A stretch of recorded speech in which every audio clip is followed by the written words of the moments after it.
Social media پر چھا جانے والی اور اسمبلی میں مخالفین کو ٹف ٹائم دینے والی سائرہ بانو آخر کون ہے؟ آئیے آج ان کے بارے میں کچھ تفصیلات آپ کے ساتھ شریک کرتے ہیں۔ سیاست ہمیشہ سے مردوں کے غلبے والا شعبہ رہا ہے، لیکن پاکستانی سیاستدان سائرہ بانو رکاوٹوں کو توڑتی ہوئی اس میدان میں اپنا نام بنا رہی ہے۔ وہ اپنی جرأت مندانہ تقریروں اور اپنی بات منوانے کے لیے منفرد انداز کے لیے جانی جاتی ہے۔ اس ویڈیو میں ہم سائرہ بانو کی تفصیلات آپ کے ساتھ شریک کریں گے، جس میں ان کے سیاسی کیریئر، ذاتی زندگی اور خاندان پر روشنی ڈالیں گے۔ سائرہ بانو پاکستان کی ایک معروف سیاسی شخصیت ہے۔ وہ اگست 2018 سے پاکستان کی قومی اسمبلی کی رکن ہے۔ 2018 کے پاکستانی عام انتخابات میں سندھ سے خواتین کے لیے مخصوص نشست پر گرینڈ ڈیموکریٹک الائنس (GDA) کی امیدوار کے طور پر منتخب ہوئی۔ MNA سائرہ بانو قومیت کے لحاظ سے پاکستانی ہے، مسلمان ہے اور اسلامی عقیدے کی پیروی کرتی ہے۔ وہ نماز کی طاقت پر پختہ یقین رکھتی ہے اور دن میں 5 وقت کی نماز ادا کرنے کو یقینی بناتی ہے۔ سائرہ بانو اپنی سادگی اور زمین سے نیچے کے طرز عمل کی وجہ سے شہرت رکھتی ہے۔ سیاست کے لیے ان کے جذبے اور اپنے ملک میں تبدیلی لانے کی خواہش نے انہیں سیاست میں کیریئر بنانے پر مجبور کیا۔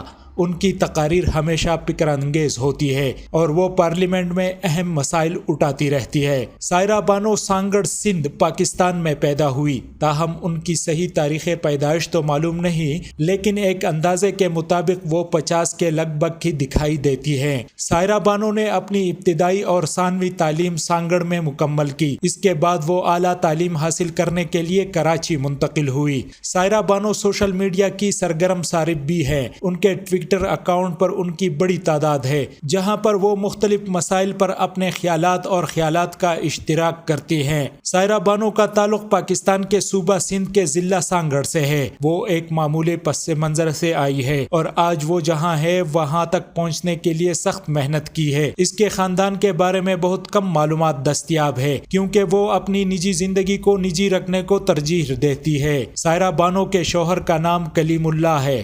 وہ ایک معاون شوہر ہے جو اپنی سیاسی کیریئر کے دوران ہمیشہ ان کے ساتھ رہے ہیں۔ اسے اپنی بیوی کی کامیابیوں پر فخر ہے اور وہ اس کی تمام کوششوں میں اس کی حمایت کرتا ہے۔ سائرہ بانو کے سیاسی کیریئر کا آغاز 2018 میں ہوا، جب انہوں نے گرینڈ ڈیموکریٹک الائنس یعنی GDA میں شمولیت اختیار کی۔ انہوں نے 2018 کے پاکستانی عام انتخابات میں حصہ لیا اور سندھ سے خواتین کے لیے مخصوص نشست حاصل کی۔ تب سے وہ اپنے حلقے کی بہتری کے لیے ان تک محنت کر رہی ہے۔ سائرہ بانو کی مقبولیت کی ایک بڑی وجہ ان کی فکر انگیز تقاریر ہوتی ہے۔ سوشل میڈیا اور مین سٹریم میڈیا کے پروگرام میں بیٹھ کر سائرہ بانو کے جوابات پاکستانی عوام بے حد پسند کرتے ہیں، اور یہی وجہ ہے کہ وہ سوشل میڈیا پر چھائی رہتی ہے۔